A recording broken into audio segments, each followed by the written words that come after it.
하게 돼서 너무나 행복합니다.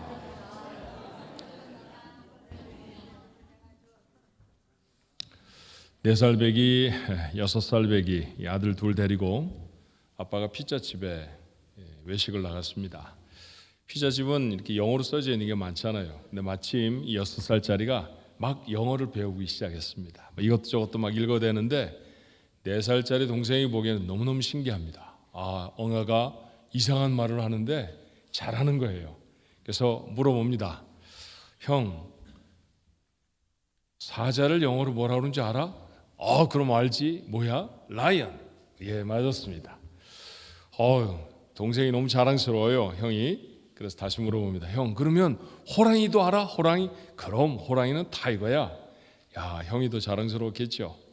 근데 마침 동생의 눈에 턱 들어온 게 있었어요. 이건 뭐냐 하면 식당 한쪽 구석에 정수기가 놓여져 있고 물을 이제 가져다 먹는 거죠. 그래서 물이라고 하는 게 보였어요. 그래서 다시 묻습니다.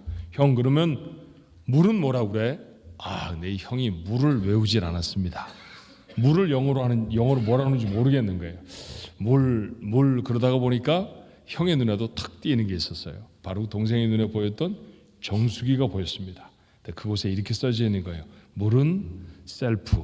그래서 동생에게 자신 있게 이렇게 얘기합니다. 물은 셀프야. 한국 나갔다 오시면 그런 곳 종종 보죠. 물은 셀프. 물은 각자가. 그래서 뭐 각자야 이렇게 불렀다는 사람도 있는데 잘못 읽으면 좀 부끄러움을 당할 때가 있습니다. 어떤 얘기를요? 또 낭패를 당할 수도 있죠. 오늘 본문의 말씀이 그런 말씀 중에 하나가 아닌가 하는 생각이 들었습니다. 구원을 주시겠다는 하나님의 말씀을 우리는 복음이라고 말합니다. 그렇죠? 복된 소식이라는 뜻이죠. 믿음의 조상 아브라함을 부르실 때도 하나님은 복을 약속하십니다. 자, 이렇게 약속하셨죠. 창세기 12장 이전의 말씀에 보니까 내가 너로 큰 민족을 이루고 내게 복을 주어 내 이름을 창대하게 하리니 너는 복이 될지라. 자, 믿음의 조상이잖아요. 아브라함 이후로 부름받은 모든 사람에게 하나님은 같은 부르심으로 부른다고 저희는 믿습니다. 그러니까 복 가운데 부르시는 거죠. 하나님은 이처럼 복 주시기를 좋아하시는 분입니다. 자, 그래서 사람을 지으시고 처음 하신 일도 복을 주시는 일이었어요. 자, 창세기 말씀에 이렇게 되어 있습니다. 창세기 1장 27절로 28절에 하나님이 자기 형상 곧 하나님의 형상대로 사람을 창조하시되 남자와 여자를 창조하시고 사람을 지으셨어요. 첫 번째로 뭘 하시나요? 하나님이 그들에게 복을 주시며 하나님이 그들에게 말씀을 하십니다. 하나님은 복을 주시기 위해 사람을 지으셨죠. 그런데 그렇게 복 주시기를 좋아하시는 하나님이라고 우리가 알고 있는 그 하나님의 말씀을 읽으며 오늘 본문의 말씀은 좀 당황스럽지 않으세요? 다시 읽으면 이렇죠. 마태복음 16장 14절에 이에 예수께서 제자들에게 이르시되 누구든지 나를 따라오려거든 자기를 부인하고 자기 십자가를 지고 나를 따를 것이니라. 부인하고 십자가를 지고 쉬운 얘기들이 아닙니다. 내가 좋아하는 것들을 다 내려놓아야 하고 나는 아무것도 아닌 사람이 되어야 하며 마침내 십자가, 그렇죠? 십자가는 죽는 거 아닙니까? 그러니까 죽으라는 말씀 같습니다. 두렵고 부담스럽습니다. 그런데 피할 수가 없죠. 왜냐하면 예수님 이 말씀 시작하시면 이렇게 말씀하셨어요. 누구든지 나를 따라오려거든. If anyone would come after me. Anyone. 모든 사람입니다. 한 사람도 예외가 없습니다. 그리스도인을 그리스도를 따르는 사람이라고 정의한다고 하면 그리스도인이라고 하면 누구라도 따라야 할 명령입니다. 이 명령이 얼마나 중요한지 마태만 기록한 것이 아니라 마가도 누가도 다 기록하고 있습니다. 혹 다른 성경 저자들은 조금 더 부드럽게 적었을지도 모르겠다라고 하는 기대를 갖고 살펴보니까 마태의 본문과 거의 다름이 없어요. 부인하고 져야 합니다. 자, 이것은 주님의 명령이죠. 그리스도인이라고 하면 예수 그리스도를 따르는 사람이라고 하면 반드시 따라야 합니다. 뒤집어 말하면 이렇게 하지 않으면 그리스도인이 아니라는 선언이기도 합니다. 자기를 부인하지 않고 십자가를 지지 않으면 너희는 나를 따르는 사람이 아니야 라고 선언하시는 것에 다름이 아니잖아요.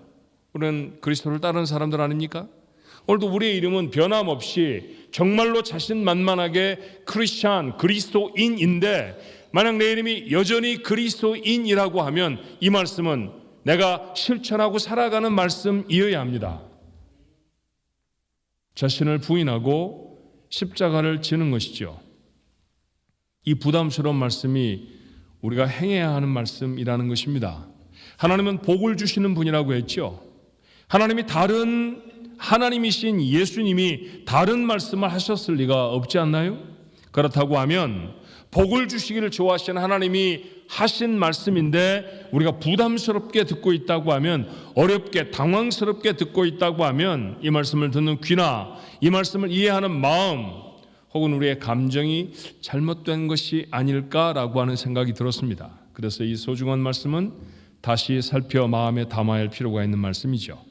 자, 오늘 여러분들에게 주보를 나눠드리며 주보 맨 뒷장에 이렇게 목자의 소리난을 비워놓았습니다. 그리고 누구든지 나를 따라오려거든 이라는 제목이 있고요. 그 밑에 소제목 2개가 있어요.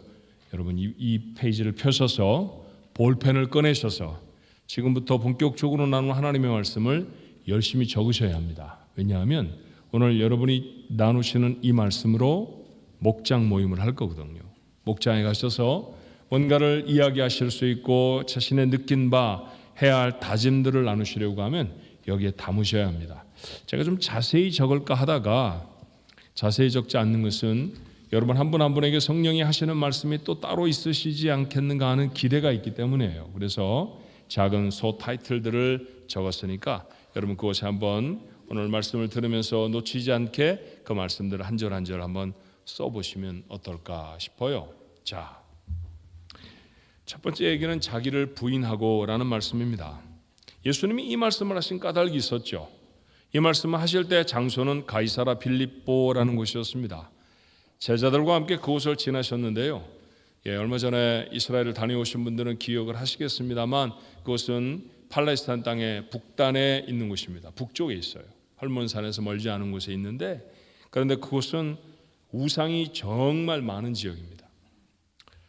유명한 황제를 섬기는 신전도 여럿 있었습니다. 지금까지도 잘 보존된 신전도 있었습니다. 자, 그것을 지나시면서 예수님이 제자들에게 물으셨죠. 사람들이 나를 누구라고 하느냐?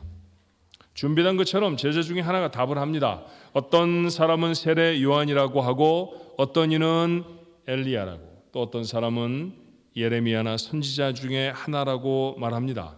자, 언급되어 있는 사람들은 모두 다 유명한 사람이죠. 세례 요한 유명한 사람이고요. 엘리야 대단한 사람 아닙니까? 죽음을 보지 않고 하늘로 올리워진 사람이지 않습니까?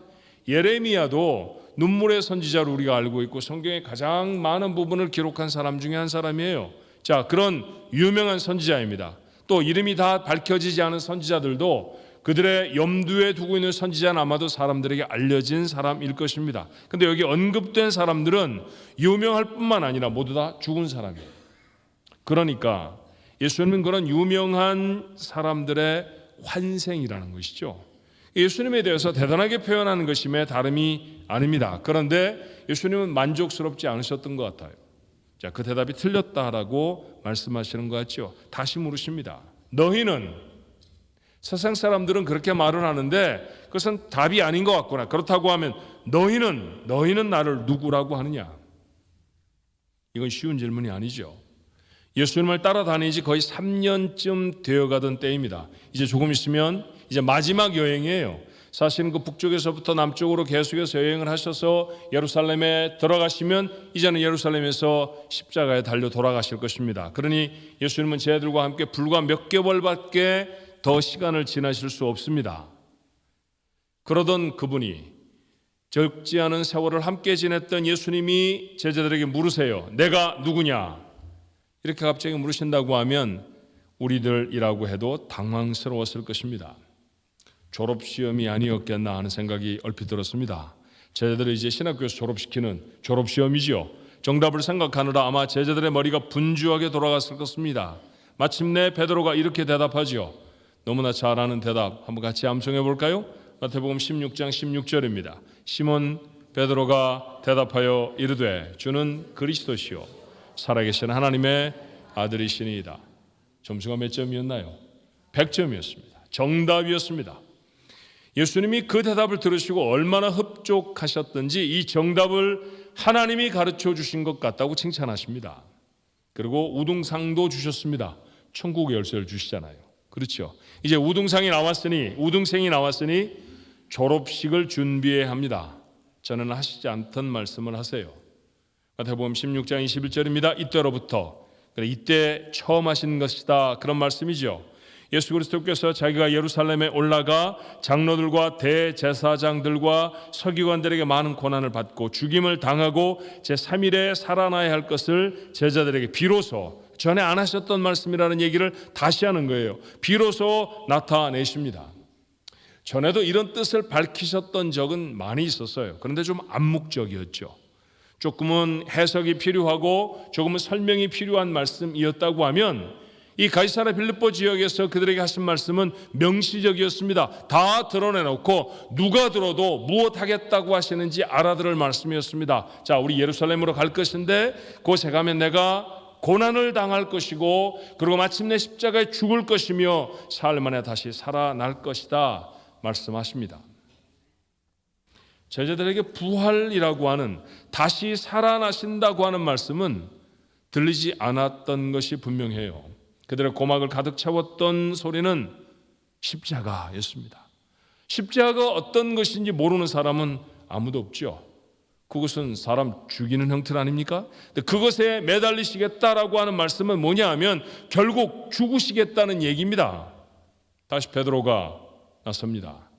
마태복음 16장 22절이에요. 베드로가 예수를 붙들고 항변하여 이르되 주여 그리 마옵소서. 이 일이 결코 주에게 미치지 아니하리이다. 우리말 성경은 점잖게 번역했습니다만 그리스어로 기록된 원문은 주님을 거칠게 붙들고 몰아붙였다라고 하는 뜻으로 되어져 있습니다. 구원의 사건, 십자가를 방해하는 행동이죠. 그렇다고 보면 주님도 잠잠고 계실 수가 없었습니다. 갈릴리의 우등생 베드로는 한순간에 사탄이 되어버립니다. 23절입니다. 예수께서 돌이키시며 베드로에게 이르시되 사탄아 내 뒤로 물러가라. 너는 나를 넘어지게 하는 자로다. 내가 하나님의 일을 생각하지 아니하고 도리어 사람의 일을 생각하는도다 하셨습니다. 그리고 나서 하신 말씀이 24절 본문의 말씀이죠. 이에 예수께서 제자들에게 이르시되 누구든지 나를 따라오려거든 자기를 부인하고 자기 십자가를 지고 나를 따를 것이니라. 자, 예수님이 가는 대로 제자들이 따라가고 있습니다. 갈릴리 호수를 건너면 따라서 건넜고요. 다시 돌아오시면 다시 돌아봤습니다. 그들도 지금 방문하고 있는 가이사랴 빌립보 지역을 가자고 하시면 그곳에 갔고요. 그곳에서부터 지금 남하하여서 예루살렘으로 가고 계시는데 그 길에도 동행하고 있습니다. 자, 걸음은 주님을 따르는 사람들이었습니다만 그들의 모습은 예수님을 정말 따르는 사람이 아니라는 것이죠. 아직도 자기를 부인하지 못했고 아직도 자기 십자가를 지지 못한 사람이라고 질책하고 계십니다. 정말로 내 제자가 되려고 하면 자기를 부인하고 자기 십자가를 지고 나를 따르는 사람이어야 한다는 이야기죠. 자, 베드로의 대답 끝에 이 이야기를 하셨다면 베드로의 무슨 모습을 보시고 너희는 지금 자기를 부인하는 사람이 아니야, 십자가를 지는 게 아니야 라고 말씀하신 걸까요? 베드로의 마음을 좀 살펴볼 필요가 있지 않습니까? 베드로 마음 어땠을까요? 나는 예루살렘에 가서 해를 당하고 십자가를 질 것이다, 그렇게 죽을 거야 라고 주님이 말씀하셨는데 못합니다 이렇게 막았던 베드로, 그의 마음에는 주님이 돌아가시면 안 됩니다. 예루살렘을 탈환해야 하죠. 로마 사람들이 주권을 갖고 있는 그 사람들을 다 몰아내고 이스라엘이라는 나라를 회복해야 합니다. 얼마나 못된 관리들이 많습니까? 다 내쫓아야죠. 예배를 드린다고 하면서 하나님 앞에 드려지는 재물에만 관심이 있던 사람들은 더 이상 제사하면 안 됩니다. 그들 다 엎어버리고 예배도 제대로 드리고 나라도 제대로 세우고 옛날처럼 솔로몬 시절처럼 멋진 왕국 한번 만들어 볼 겁니다. 예수님 왕하고, 그리고 베드로는 뭐 그 다음이겠죠. 군대 장관을 하든지 그 밖에 무엇인가를 할 겁니다. 그런 꿈을 갖고 3년을 따라다녔습니다. 그런데 예수님이 돌아가시면 안 되잖아요. 그래야 배도 부친도 버리고 주님을 따라 나선 명분이 서지 않겠습니까? 누군가가 너희 3년 동안 도대체 뭐 했니?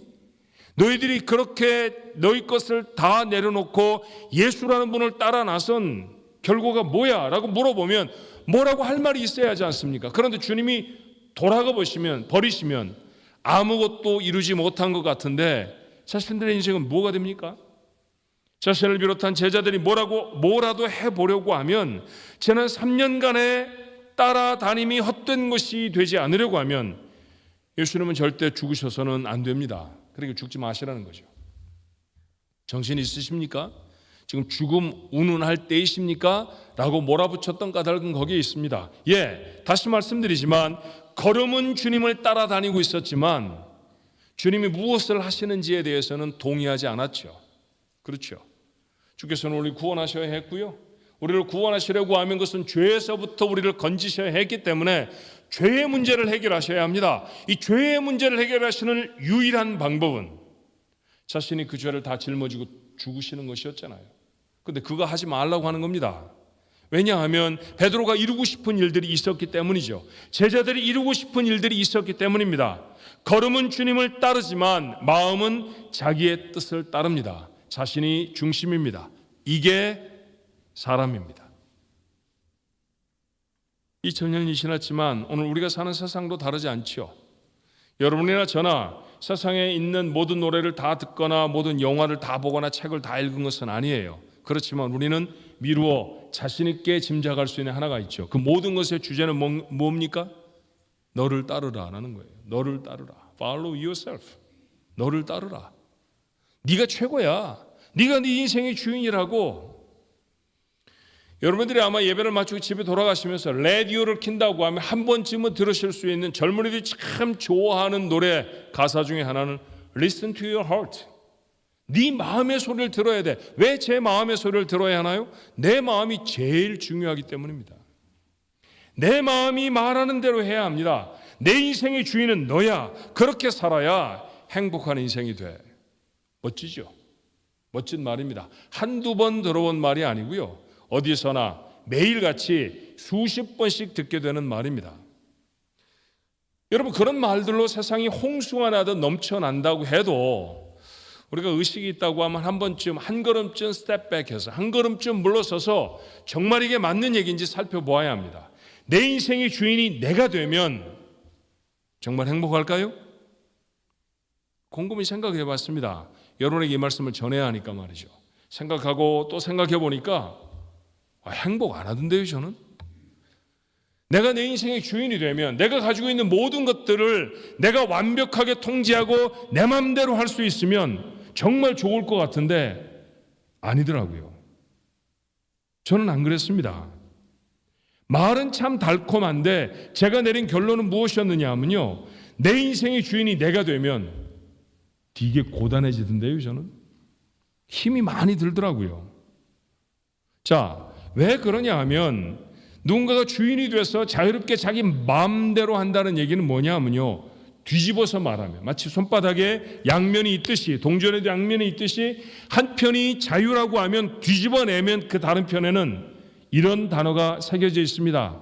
책임이라고 말이죠. 책임이 없으면 자유가 아니잖아요. 내가 무엇인지 할 수 있는데 책임이 빠져버리면 그래서 엉망진창이 되어버립니다. 그러니까 내가 마음대로 할 수 있으려고 하면 그 내가 마음대로 하는 일에 책임을 질 수 있어야 한다라는 얘기죠. 좀 얘기가 어려워졌죠? 자, 그럼 이렇게 쉽게 정리를 해보십시다. 여러분 중에 자기 집을 가지고 있는 분들이 여러 분 계십니다. 우리 집 가지고 있는 사람 많아요. 집 가지고 있는 사람을 뭐라고 말하죠? 세 단어로? 세 글자로? 집주인, 그렇게 말합니다. 집주인. 여러분, 조물주 위에 누가 있는 줄 아십니까? 건물주가 있답니다. 그런 우스운 예가 있더라고요. 조물주 위에. 그러니까 조물주는 하나님을 칭하는 세상의 좀 경박한 표현 중에 하나인데, 그 조물주 위에 건물주가 있을 정도로 집주인이 되는 건 신나는 일인가 봅니다. 야, 집을 사면 신나죠. 여러분 한번 기억을 소환해 보시면 여러분이 맨 처음에 이민 오셔서 처음 집을 샀을 때 은행이 가지고 있는 포션이 내가 갖고 있는 것보다 훨씬 많았어도 그래도 정말 좋지 않았어요? 너무너무 기쁘고. 저 어렸을 때 그런 말씀하시는 분 많았습니다. 이런 얘기하면 또 나이든 태내는 건데, 옛날 분들 그런 말씀하셨어요. 집에 자기 이름에 붙여진 문패를 탁 달 때가 자기 인생의 최고였다고. 그런 말씀하시는 분들 많았죠. 옛날에 집에 대문에 기둥이 있었고 거기에 문패 아무개 이렇게 해서 탁 붙입니다. 내 집이라는 거죠. 내가 주인이야, 뭐 그런 뜻입니다. 집주인이 그렇게 되셨죠. 신나셨을 것입니다. 여쭤볼까요? 지금도 신나세요? 집의 주인이 되면 신나기만 합니까? 마냥 신난 것은 아닙니다. 이제부터 집주인의 책임을 져야지요. 몰게이지 누가 냅니까? 집주인이 내가 내야 합니다. 보통 렌트비보다 몰게이지는 좀 많습니다. 그렇죠? 내가 다 내야 합니다. 집이 망가졌습니다. 어떻게 해야 될까요? 집 만들어준 사람에게, 건축자에게 전화 못합니다. 내가 고쳐야 합니다. 내가 고쳐야 됩니다. 왜? 내가 집주인이니까. 뭐 자기가 기술이 있으면 직접 고치기도 하고요. 아니면 자기의 돈을 들여서 누군가가 업자를 불러서 고치기도 해야 합니다. 자, 집이 망가지고 정말 심하게 부서지지 않게 하기 위해서, 그렇게 되면 보상을 받기 위해 드는 것 보험이라고 하는데, 요즘 캘리포니아 보험값 무지무지하게 비쌉니다. 어마어마하게 비싸졌습니다. 근데 아무리 비싸져도 렌트하는 사람은 걱정을 안 하는데 집주인은 자기가 내야 됩니다. 여러분 그러시죠? 여러분 그렇게 살죠? 그게 집주인이 사는 모습입니다. 고단합니다. 고단한 줄 모르셨는데 갑자기 고단하게 만든다고요? 저하고 비교해 보면 여러분 대단히 고단하다는 거 단박에 알아요. 저도 집에서 알죠. 그런데 저는 사택에 삽니다. 그러니까 사택이라는 건 뭐냐면요, 교회가 집 주인이라는 거예요. 제가 잊을만 하면 그 교회가 당신이 사는 집은 교회가 주인입니다, 뭐 그런 얘기를 저한테 편지로 보내시는 분이 계신데 저 잘 알고 있습니다. 뭐 이렇게 우표 낭비하지 마시고요, 앞으로 알려주시지 않아도 돼요. 뭐 저 교회 집인 거 모르겠습니까? 교회 집에 살아요. 예, 교회가 주인입니다. 더 나아가면요, 제가 대단한 집에 삽니다. 예, 저희 집 주인은 그리스도시거든요. 예, 교회가 몸된 교회, 그러니까 예수님이 주인이신 집에 삽니다. 예, 몰게이지. 그래서 누가 낼까요? 교회가 주인인 집에 제가 산다니까요. 저희 집에 몰게이지는 누가 냈겠습니까? 교회가 냈습니다. 저 한 푼도 안 냈습니다. 교회가 다 냈습니다. 교회가 주인이니까요. 그렇죠. 그래서 다 내고 페이오프 했습니다. 대단한 집이죠. 여러분 하시느라고 수고했습니다. 예, 교회가 주인인 집에 사는 저, 어떤 데 집이 수리해야 할 필요가 있습니다. 서재에서 물이 뚝뚝뚝뚝 떨어져서 책도 좀 버리고 책상도 버리고 그랬습니다. 제가 교회 관리위원에게 이야기했더니 당장 업자를 보내셔서 지붕에 올라가서 탁 수리해 주시더라고요. 누가 했을까요? 교회가 수리했습니다. 저 지붕에 올라가지 않았습니다. 제가 돈을 들이지도 않았고요. 앞으로도 목사님 이렇게 수리할 필요가 있을지도 모르니까 교회가 보험을 들겠습니다. 그래서 보험도 교회가 들었습니다. 여러분 누가 더 자유로울 것 같아요? 집주인이신 여러분들과 저 누가 더 자유로울까요? 제가 훨씬 자유롭지 않습니까? 그렇게 비교하면 좀 이해가 되시나요? 무엇인가의 주인이 되어서 산다는 것은 참 좋을 것 같은데 사실은 몇 걸음만 더 지나고 나면요 대단히 부담스럽습니다. 그리고 그거 우리가 사실은 잘 못하잖아요. 내 인생의 주인이 나라고 하면 이 세상에 누구보다도 내 인생을 잘 경영해내야 되는데 그거 잘 못합니다. 우리 내가 낳은 아이들이니까 저 아이들은 내가 잘 키워야 합니다. 마치 주인인 것처럼 말이죠. 내가 앞길도 열어줘야 되고 내가 무엇도 시켜야 되고 그러자고 하면요 감당이 안 됩니다. 여러분이 가지고 계신 건강, 여러분이 오롯이 다 책임져야 하면 정말 머리가 지끈지끈 아프지요. 그래서 주님 우리에게 말씀하십니다. 능력도 되지 않은 인생의 주인 자리에서 내려오라는 얘기죠. 그게 바로 무엇입니까? 자기를 부인하고 라고 하는 말씀입니다. 뜻을 새겨서 생각해 보면 축복의 말씀일 수도 있다라는 생각 들지 않으세요? 자, 한 걸음 더 나아가 보면 이게 얼마나 놀라운 축복의 말씀인지를 압니다. 자, 내가 내 인생의 주인의 자리에서 내려오라라고 하는 말씀, 이 말씀은 우리는 늘 우리 입장에서만 생각해요. 이렇게 생각하는 거죠. 내가 좋아하는 것도 못하고 내가 붙들고 있는 건 다 내려놓아야 되고 꼼짝없이 종으로 살아야 하고 주님이 여기 가라 그러면 여기 가고 저기 가라고 하면 저기 가야 하고 싫은 일도 다 해야 되고 뭐 이런 게 생각하는 거예요. 그게 자기를 부인하고 주인의 자리에서 내려오고의 의미인 것으로 생각할 때가 참 많습니다. 그런데 여러분 이렇게 생각하면 한숨이 나오죠. 구원을 받는 것이 괴로운 것이 되기도 합니다. 교회를 다니니까 시키는 게 너무 많아. 그래서 너무 괴로워. 그런 생각을 여러분 한두 번쯤 해보셨을 수도 있습니다. 근데 여러분, 한번 이것도 입장을 바꿔서 생각해 보면 어떨까요? 우리 입장에서 보면 너를 내려놓아라 하니까 이것도 저것도 막 이렇게 고민이 많아지는데, 만약 그 말씀을 하신 하나님 편에서 이 말씀을 다시 번역해 보면 어떤 말이 될까요? 자, 아마 이런 정도의 말이 되지 않을까요? 내가 내 인생의 주인의 자리에서 내려오면 내가 다 책임진다. 그렇죠. 내가 다 책임진다. 너를 부인하면 그 다음부터는 넌 내 거야. 내가 다 지켜. 내가 다 해. 그런 얘기죠. 누군가가 아직도 몰개지가 남은 여러분 집에 내가 주인할 테니까 앞으로 내가 몰개지 다 내줄게. 얼마나 좋겠어요? 얼마나 좋겠습니까? 그렇죠. 얼마나 감사하고 얼마나 좋을까요? 못하시는 것이 없는 하나님이, 내게 복 주시기를 원하시는 하나님이 내게 뭐라고 말씀하시냐 하면 책임지겠다고 말씀하시죠. 이것이 자기를 부인하고의 의미입니다. 그러면 이 말씀은 부담이 아니라 어마어마한 축복이죠. 출애굽한 이스라엘 백성은 출애굽한 지 며칠이 되지 않아서 갈림길에 섰습니다. 자, 한쪽의 길은 블레셋 사람의 길이라고 부르던 지중해 해변을 따라가는 길이고요. 또 하나의 길은 광야로 나서는 길입니다. 눈치를 채셨겠지만 블레셋 사람의 길이라는 말은 블레셋 사람들이 사니까 그렇게 불렀을 거 아니에요. 그러니까 그 길은 사람이 사는 길입니다. 가다 보면 매점도 있고 여관도 있는 그런 길입니다. 무엇보다도 그 길 따라서 가면 가나안에 빨리 갈 수 있습니다. 그런데 광야길, 이건 사실은 어법에 의하면 틀린 말이죠. 광야는 뭐냐 하면요, 길이 없는 땅을 광야라고 불러요. 근데 그 광야에 길이 있다고 하면 사람이 가끔은 갔다라는 그런 얘기일 겁니다. 그러니까 그곳에는 사람이 안 살아요. 사람이 생존하기가 어려운 곳입니다. 그곳으로 가면 무엇보다도 한참 둘러서 가야 합니다. 그런데 하나님은 자신의 사랑하는 백성들을 빠르고 쉽고 편리한 바닷길, 블레셋 사람의 길로 인도하신 것이 아니라 광야의 길로 인도하십니다. 자, 이 길로 가라라고 하나님이 명령하셨을 때 백성들은 선택을 해야 했습니다.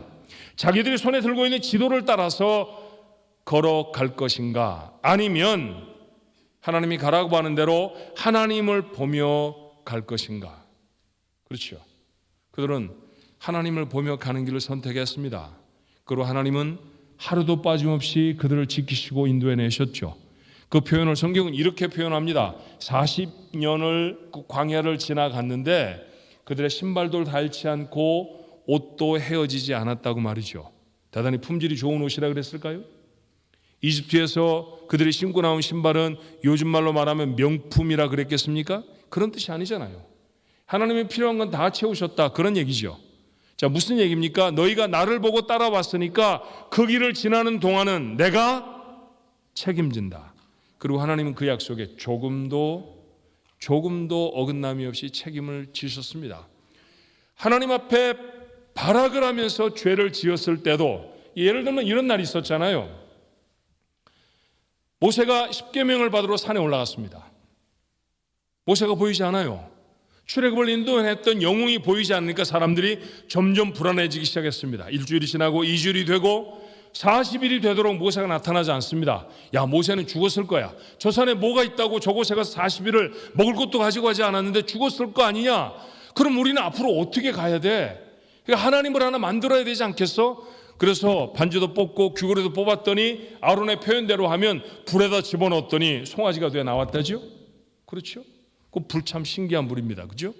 그렇게 송아지를 만들어 놓았습니다. 그리고 그 앞에서 이것이 우리를 애굽에서 구원해낸 신이라고 춤을 추고 찬송을 부르며 축제를 벌입니다. 하나님 보시니까 기가 막히잖아요. 그래서 모세에게 말씀을 하시다 말고, 모세야 큰일 났다, 내려가라. 내려가서 저것부터 좀 정리하고 와라. 그러고 하나님이 모세를 보내세요. 모세가 내려와 보니까 기가 막힙니다. 하나님이 쓰신 돌판 2개 들고 내려왔는데 너무너무 화가 나서 돌판을 땅에 집어던져서 깨져버릴 정도로 그렇게 모세가 분노했습니다. 전 이런 질문을 해봤어요. 그 밤에 대단한 진노가 그 땅에 임하죠. 정말로 하나님 앞에 헌신된 사람들이 그런 못된 짓을 획책했던 사람들을 다 죽이고, 그리고 하나님 앞에 정결을 약속하고 울며 불며 모세가 매달리고, 이런 참담한 밤이 지나갔습니다. 그 다음날 아침이 됐어요. 정말 뜬금없는 질문인데 만나가 있었을까? 이런 질문을 해봤어요. 그 다음날 아침에 만나를 주셨을까요? 여러분의 답은 무엇입니까? 그렇게 하나님 앞에 배반하고 정말 미친 듯이 하나님을 떠났던 정말로 몰염치죠. 예. 뭐라고 다시 표현할 말이 없어서 그런 표현을 해본다고 하면, 하나님 앞에 그렇게 참담한 죄를 저질렀던 사람들, 예, 그 사람들의 그룹들, 그 다음날 아침이 되면 먹어야 되잖아요. 하나님이 떠나신다고 말씀도 하셨지만 그 다음날도 그들은 기운을 차렸고, 또다시 하나님이 모세가 간청에 그 자리에 계셔서 그들을 인도해내시는 인도자가 되어주셨습니다. 그랬다고 하면 그 다음날도 먹었을 거예요. 그죠? 만나를 먹었을 것입니다. 이게 무슨 얘기입니까? 하나님 앞에 아무리 범죄하고 하나님 앞에 정말 아무것도 아닌 사람처럼 보였을 때에도 하나님은 내가 너 책임질 거야, 그 약속 저버리지 않으셨습니다. 그게 이스라엘이 광야를 지나간 40년이죠. 3500년이 지났습니다. 오늘 우리에게도 두 가지 일밖에 없습니다. 하나님을 믿고 살아갈 것인가, 아니면 나를 믿고 살아볼 것인가. 두 길을 동시에 갈 수는 없잖아요.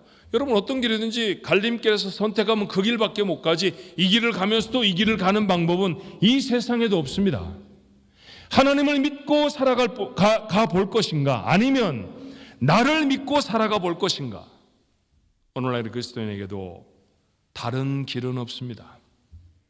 내가 책임진다, 이 약속을 신뢰한 것이 믿음의 핵심 아닌가요? 믿음에 대한 수많은 신학적인 정의가 있고요, 믿음에 대해서 한 학기 내내 배웠던 때도 있었습니다. 그러니까 여러분에게도 그렇게 긴 시간 동안 말할 수 있습니다. 그러나 아무리 대단한 신학적인 내용을 다 담아 놓아도 이게 핵심입니다. 나를 지키시겠다고만 하나님을 신뢰하느냐 신뢰하지 않느냐, 이게 믿음의 핵심입니다. 그리고 이것의 구체적인 결단이 주인의 자리에서 내려오는 거죠. 자기를 부인하는 것입니다. 노예 계약을 하자는 게 아닙니다. 무한한 하나님의 사랑과 보호를 자기의 것으로 삼는 축복의 언약을 맺자는 것이죠. 그러니 사랑하는 중앙가족 여러분, 용기를 갖고 자기를 부인하는 자리에 서십시오. 주인 자리에서 내려오셔야 여러분은 고단한 인생이 아니라 평안한 인생을 살게 될 줄로 믿습니다. 내가 무엇을 할 줄 압니까? 내가 이루어낸 것이 도대체 무엇입니까?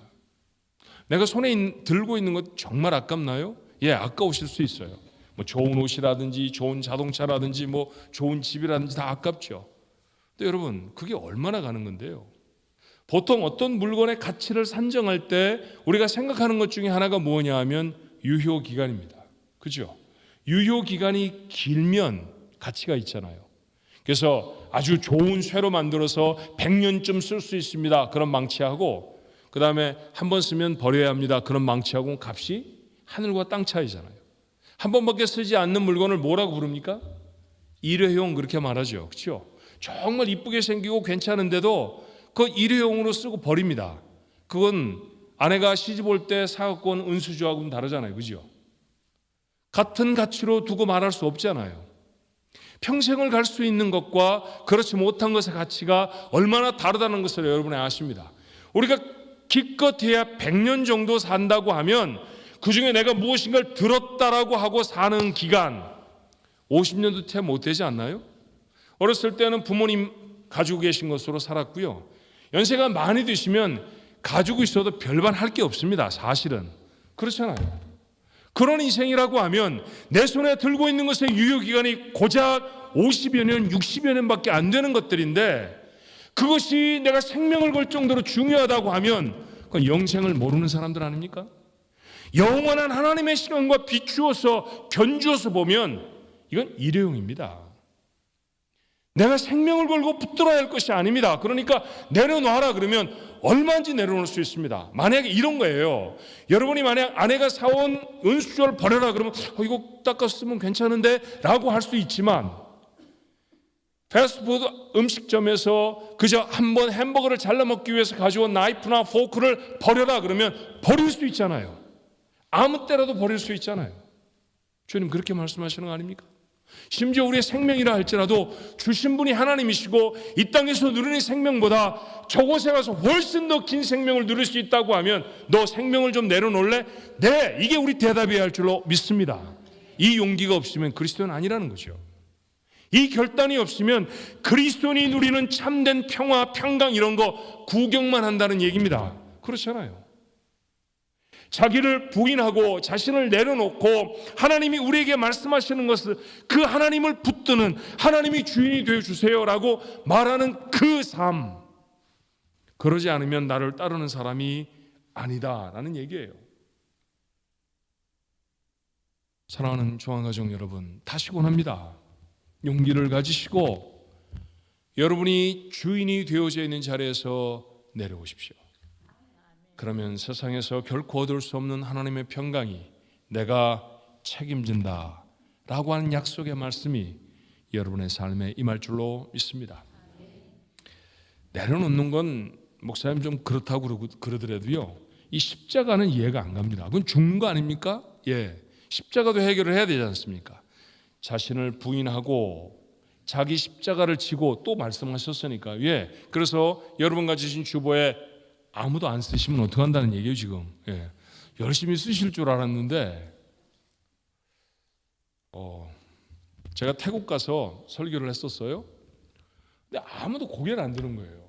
고개를. 그래서 이 사람들이 부끄러워 그러나, 도대체 강사를 청해놓고 내가 샌프란시스코에서부터 방콕까지 날아가서 설교를 하고 있는데 왜 이렇게 안 듣나. 예, 태국 사람들입니다. 통역이 물론 있지만.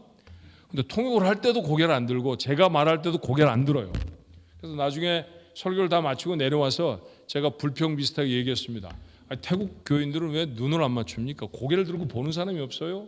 그랬더니 제게 굉장히 감격스러운 얘기를 해주시더라고요. 뭐냐, 목사님 설교를 한마디도 빠짐없이 다 적느라고 그리고 고개를 숙이고 있습니다.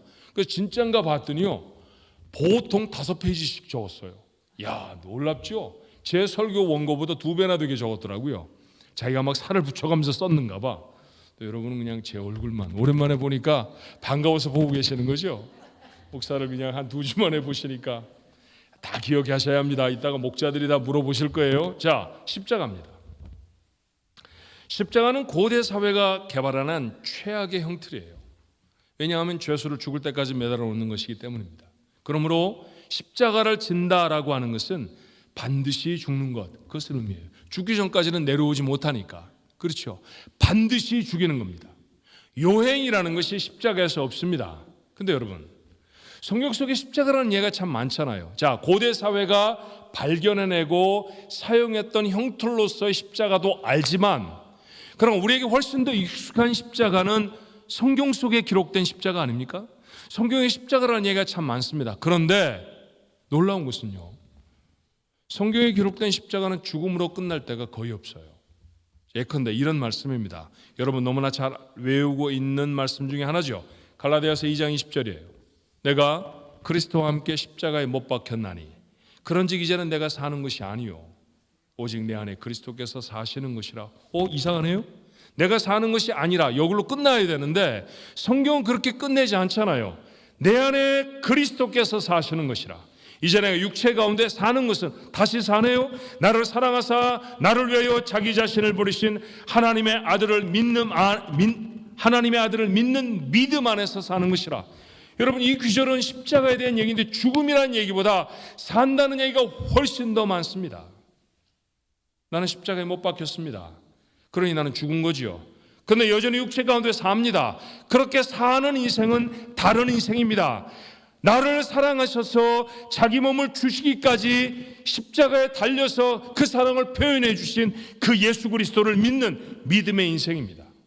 십자가는 이 새 인생을 살려내는 사건입니다. 그렇죠. 예수님이 십자가를 지셨습니다. 아담 이후로 죄를 범한 인간이 받아야 할 형벌을 대신 받으셨다는 거예요. 자, 로마서 5장 8절은 그걸 이렇게 말하죠. 우리가 아직 죄인 되었을 때, 죄를 다 청산하고 나서 야, 너희들 보니까 싹수가 괜찮아, 그러니까 내가 너희를 위해 구원을 줄게, 그런 얘기가 아니었다는 거 아닙니까? 여전히 죄인이었어요. 아무 희망이 없었어요. 그냥 그대로 가면 죽습니다. 근데 그럴 때 그리스도께서 우리를 위해 죽으셨습니다. 기대하지도 않을 때 그리스도께서 우리를 위해 십자가에 달려 죽으셨습니다. 무슨 뜻일까요? 하나님이 우리를 이렇게 말씀하십니다. I love you. 내가 너를 정말 사랑한다. 무엇보다 더요. More than my only son. 내 하나밖에 없는 아들보다 널 더 사랑한다. 그렇죠? 그게 십자가 사건 아닙니까? 그렇게 십자가의 사건의 결과가 무엇이었는지를 로마서 5장은 계속해서 이렇게 선언해요. 의롭게 됐다는 겁니다. 우리가 의롭기는 언제 의로웠던 적이 있습니까? 의롭게 되어졌으면 이제부터 하나님 앞에 우리가 죄인이 아니라는 거잖아요. 그러면 죄인은 벌을 받으려고 두려워할 수밖에 없는데 그 죄가 해결이 되어버렸으면 하나님 앞에 두려울 이유가 없습니다. 로마서는 이것을 하나님과 화목하게 되었다라고 선언해요. 자, 하나님이 두려워서 도망하는 인생에서 변화됐습니다. 더 이상은 그런 모습으로 살지 않습니다. 하나님과 함께함이 즐거운 인생이 되었습니다. 이거 어디서 봤죠? 이런 인생 어디서 봤잖아요. 어디서 봤을까요? 맞아요. 창세기 3장 이전에 성경에 단 2장밖에 적혀져 있지 않는 부분이지만 그때 처음 지어진 아담은 그렇게 살았습니다. 하나님의 만남은 즐거웠고요. 하나님 앞에 아무 부끄러움이 없었고요. 모자란 것이 아무것도 없었습니다. 그는 하나님을 닮아 의롭고 능력 있고 거룩한 존재였습니다. 모든 세상이 그에게 굴복하는 대단한 영광스러운 존재였지요. 십자가를 진다라고 하는 것은 이리로 돌아가는 것입니다. 죄가 없었던 첫 번째 만들어 놓았던 그 아담의 모습으로 주께서 우리를 회복시키시는 것이죠. 이 존재로 새롭게 만드시는 사건이 주님이 우리를 위해 지신 십자가의 사건이라는 거죠. 그렇다고 하면 십자가는 고통스러운 죽음이 아닙니다. 영광의 면류관인 줄로 믿습니다. 왜 이걸 영광의 면류관이라고 자꾸 표현하느냐 하면, 왜 이 로마의 사형틀을 영광스럽다고 자꾸 표현하느냐 하면 이것 때문에 우리가 새 사람이 되기 때문입니다. 내 인생에 자랑할 것이 있다고 하면 이것 하나밖에 없다는 것이 바울의 고백이었죠. 갈라디아서 6장 14절입니다. 그러나 내게는 주 예수 그리스도의 십자가 외에 결코 자랑할 것이 없으니 그리스도로 말미암아 세상이 나를 대하여 십자가에 못 박히고 내가 또한 세상을 대하여 그러하니라. 바울은 사실 자랑할 것이 많은 사람이었습니다. 적어도 성경 속에 기록된 말들을 보아도 그는 4개 국어 이상을 구사할 수 있는 사람이었어요. 비슷한 말이기는 해도 아람어와 히브리어는 좀 다른데 아람 사람 만나면 아람어로, 히브리 말 쓰는 사람들을 만나면 히브리어로 말할 수 있었죠. 로마의 관리들을 만나면 유창한 라틴어로 성경을 말할 수 있었고요. 그 당시에 세계의 문화를 이끌어갔던 언어 그리스 말, 우리가 보통 말하는 대로 말하면 헬라어, 그 헬라어로 복음을 변증하는데 막힘이 없었습니다. 그가 인용했던 구약 성경들을 보면 이런 생각 들지 않으세요? 바울의 머릿속에 아예 구약 성경이 통째로 들어있는 것 같습니다. 오늘 조금 이따 디도서 3장 5절을 외워야 하는데 외우고 계시나요? 그 한 절도 외우기가 어려운데 바울의 머릿속에는 구약 성경이 통째로 들어가 있어요. 얼마나 대단한 사람입니까? 부잣집 아들입니다. 어려서부터 예루살렘에 유학을 했죠. 박사였습니다. 사람들이 전도 유망한 랍비라고 모두 다 말해주던 사람입니다. 스펙 대단한 사람이었고요. 자랑하자고 하면 이런 거 자랑하잖아요. 근데 그는 뭐라고 말합니까? 다 쓸데없습니다. 무엇을 갖다 붙여도 이것보다 더 중요한 것은 없습니다. 이것보다 더 영광스럽고 이것보다 더 대단한 게 없습니다. 사람들이 물어요. 그게 뭔데요? 십자가입니다. 여러분에게도 그렇습니까? 그래야 합니다. 그게 우리가 지고 가는 십자가입니다. 그래서 주님은 우리에게 십자가를 지라고 말씀하십니다. 그래야 우리가 영광스러운 옛 모습을, 처음의 모습을 회복하게 되기 때문이죠. 십자가를 지라는 것은 저주가 아닙니다. 영광입니다. 주님으로 인해 받은 최고의 복입니다. 그 영광의 자리에 주님이 우리를 초청하셨습니다. 마태복음 16장 14절 본문의 말씀 이렇게 되어 있습니다. 이에 예수께서 제자들에게 이르시되 누구든지 나를 따라오려거든 자기를 부인하고 자기 십자가를 지고 나를 따를 것이니라. 사랑하는 주안가족 여러분, 우리 중에 아무도 주인은 없기를 바랍니다. 주인의 자리에서 내려오십시오.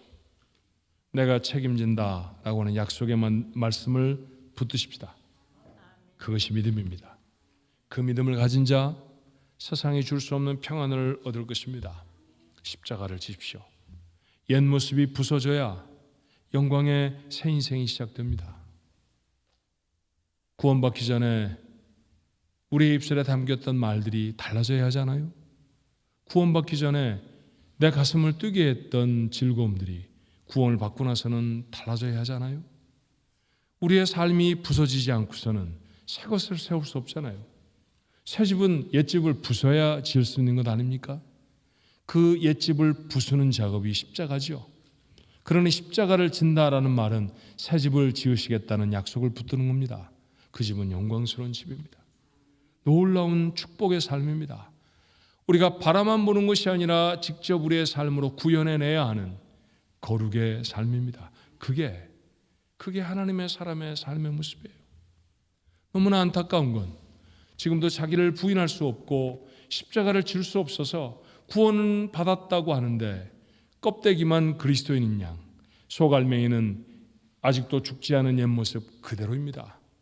우리는 어느 때라도 주님의 멱살을 움켜잡고 그러시면 안 돼요 라고 밀어붙일 준비가 되어 있는 사람이죠. 이건 그리스도인이 아닙니다. 나는 이걸 원한다고요. 왜 주님 그러세요? 내가 하고 싶은 건 이거예요. 내가 하고 싶은 말은 이거라니까요. 나는 이렇게 살고 싶어요. 그러면 그것은 자기 마음대로 사는 삶이죠. 그런 삶은 평안도 없을 뿐만 아니라 그런 삶은 옳은 것도 아니며 무엇보다 그건 그리스도인의 삶이 아닙니다. 나를 따라오려거든 누구든지였습니다. 한 사람도 예외 없이 예수를 따르는 사람이라고 하면 자신을 부인하고 십자가를 져야 합니다. 감사함으로 십자가를 지십시다. 진짜 그리스도인의 삶을 살 것입니다. 여러분과 제 남은 삶이 며칠이 되든 진짜 그리스도인으로 살아내는 그 영광의 자리에서는 귀한 하나님의 사람들이 되시기를 주님의 이름으로 축원합니다. 이런 얘기를 담은 찬송이 있었죠. 여러분 기억하세요? 아주 쉽고 짧은 찬양인데 내가 주인 삼은 모든 것을 내려놓고 내 주 대신 주 앞에 나가 내가 사랑했던 모든 것을 내려놓고 주님만 사랑해. 여러분 이 찬양 부르면서 도대체 내 주인은 누군가? 내가 주인 노릇하고 있는 것은 어떤 것인가? 한번 생각하며 하나씩 내려놓았으면 좋겠어요. 내가 정말 사랑하는 것, 내가 주님보다 더 사랑하는 건 뭔가? 그걸 하나씩 내려놨으면 좋겠습니다. 그런 믿음의 결단으로 이 찬양 한번 같이 할까요?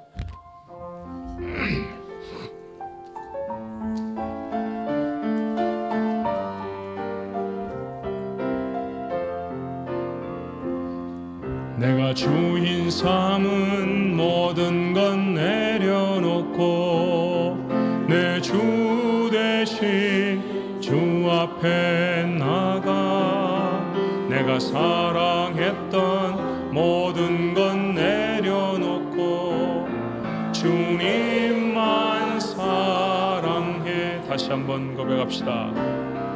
내가 주인 삼은 모든 건 내려놓고 내 주 대신 주 앞에 나가 내가 사랑했던 모든 건 내려놓고 주님만 사랑해. 주 사랑 거친 풍랑에도 깊은 바다처럼 나를 잠잠케 해. 주 사랑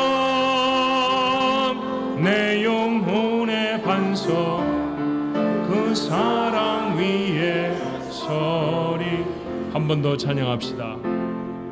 내가 주인 삼은 모든 건 내려놓고 내 주 대신 주 앞에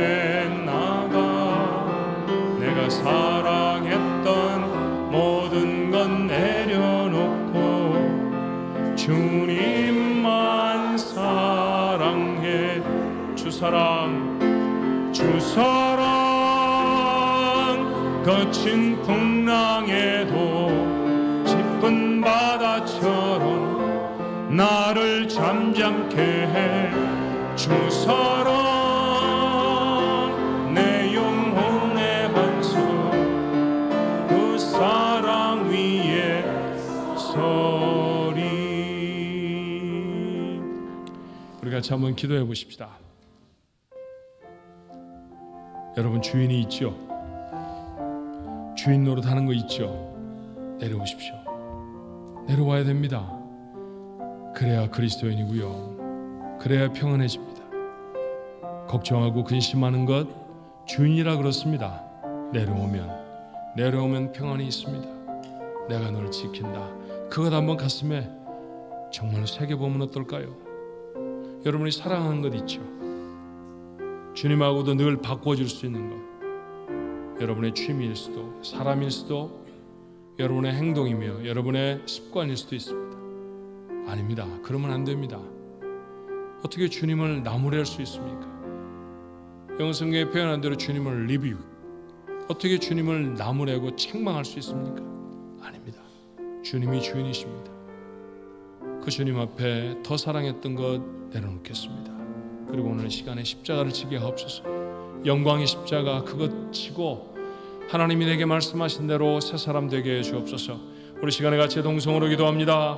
사랑이 많으신 아버지 하나님, 오늘도 마음을 열고 하나님의 말씀을 담았습니다. 수없이 지나치고 수없이 부딪혔던 말씀, 부담스러워서 외면했던 말씀을 한 자락 열고 보니 축복의 말씀이었습니다. 너를 내려놓고 너를 부인하고, 그렇습니다, 부인해야 주님이 주인이 되시죠. 부인을 해야 우리의 삶에 하나님이 허락하시는 평강이 있죠. 아버지 하나님, 옳습니다. 내려놓게 하옵소서. 아직도 주인이 된 것이 무엇입니까? 내 언어의 주인이 납니까? 내 생각의 주인이 나입니까? 내가 하는 태도, 내가 하는 행동의 주인이 나입니까? 하나님 아니어야 합니다. 내려오겠습니다. 주님이 원하시는 모습을 행하며 살아갈 수 있는 저희가 되어주도록 주여 도와주시옵소서. 아직도 주님보다 더 사랑하는 것이 있다고 하면 하나님 아버지, 늘 우리는 주님 앞에 내 길을 주장하며 막아설 준비가 되어 있는 베드로의 다름이 아닐 것입니다. 아버지, 이 말씀을 다시 가슴에 담사오니 하나님, 우리가 사랑하는 것이 주님이게 하옵소서. 은혜 많으신 나의 주님, 십자가 두렵고 떨리는 것이지만 그러나 그것이 얼마나 영광스러운 것인지 맞습니다. 주여, 그 자리에 온전히 못 박히지 않아서 내 옛 습관들이, 내 옛 태도들이, 내 옛 언어가, 내 옛 아버지 하나님 못되는 성품들이 그냥 그대로 다 나타납니다. 주여, 언제까지 이대로 살겠나이까? 언제까지 이 모습으로 살아가겠나이까? 아버지, 내려오게 하여 주시옵시고 십자가를 어깨에 메고 하나님 앞에 서게 하옵소서. 그 자리에서 변화시키는 새 생명의 놀라운 은혜를, 아버지 하나님 영광스러운 모습을 내 것으로 담을 것입니다. 그렇게 주님을 따르는 자, 온전한 그리스도인 하나님, 우리 가족들 모두가 오늘 아침에 말씀을 하는 우리 모두가 되어주도록 주여 도와주시옵소서. 그리스도인이냐고 물으면 고민 조금도 하지 않고 네, 그렇게 대답합니다. 그런데 오늘 주일에 마태복음 16장 14절 말씀을 열고 누구든지 나를 따라오려거든 자기를 부인하고 자기 십자가를 지고 나를 따를 것이니라. 그 말씀 앞에 서서 가만히 보니 그리스도인이 아니었을 때가 너무 많았습니다. 말할 때, 생각할 때, 좋아하는 것을 감당할 때, 오늘도 내 마음을 점령한 것 다 납니다. 다 내가 제일 중요합니다. 교회에서도 내 말이 다른 사람에게 들려지지 않으면 화를 벌컥벌컥 내고, 내 뜻대로 뭐가 되지 않으면 신경질이 나고, 집에서도 직장에서도 우린 그렇게 삽니다. 하나님을 설득해서라도 내가 원하시는 것을 이루면 그걸 복이라고, 까마득한 착각 속에 살아갔던 사람들이 우리였다고 하면 하나님, 우리는 얼마나 부족한 사람들입니까? 그래서 고단합니다. 저희 인생을 저희가 주인이 돼서 제 맘대로 하려고 하니까 너무 고단합니다. 걱정과 근심이 우리의 어깨를 짓누릅니다. 하나님, 오늘 다 내려놓습니다. 저 주인 아닙니다. 가진 것에도 주인이 아니고요, 내 인생에도 주인이 아니고요, 제 말이나 제 생각에도 주인은 하나님이십니다. 하나님이 하옵소서. 하나님이 하시옵소서. 내가 책임진다, 그 말씀 붙들고 서겠습니다. 못된 행실 주님 다 십자가에 못 박습니다. 그것이 아까워서 자꾸만 미루고 또 미루었던 우리의 결단, 하나님 오늘 합니다. 십자가에 나를 못 박습니다. 내가 그리스도와 함께 십자가에 못 박았으니, 그러니까 나는 이제 욕심을 못 냅니다. 그러니까 이제 나는 못된 말 못합니다. 그러니까 나는 이제 누구 미워 못합니다. 그러니까 나는 이제 내 마음대로 못합니다. 내 안에 사는 분은 그리스도이시기 때문입니다. 그 고백이 갈라디아의 교회에 보낸 바울만의 고백이 아니라 오늘을 살아가는 저희의 고백이 되게 하옵소서. 정말 며칠밖에 살 수 없어도, 아니 단 하루만 살아갈 수밖에 없다 할지라도 그날은 하나님이 원하시는 그리스도인으로 살아가고 싶습니다. 넌 나를 정말 따르는 사람이구나, 그렇게 말씀하시는 인생으로 올해 남은 때 그 길이가 얼마이든지 살아내는 저희 모두가 되게 해 주옵소서. 그리스도인으로 살지 못했던 지난 날의 삶들을 하나님 용서하여 주옵시고, 오늘 말씀을 새롭게 이 부담스러운 말씀을 축복의 말씀으로 마음에 담았사오니 나를 부인하고 십자가를 지는 용감한 그리스도인 되게 하옵소서. 예수님의 이름으로 간절히 기도하옵나이다. 아멘. 하나님 앞에 준비한 예물 드리십시다.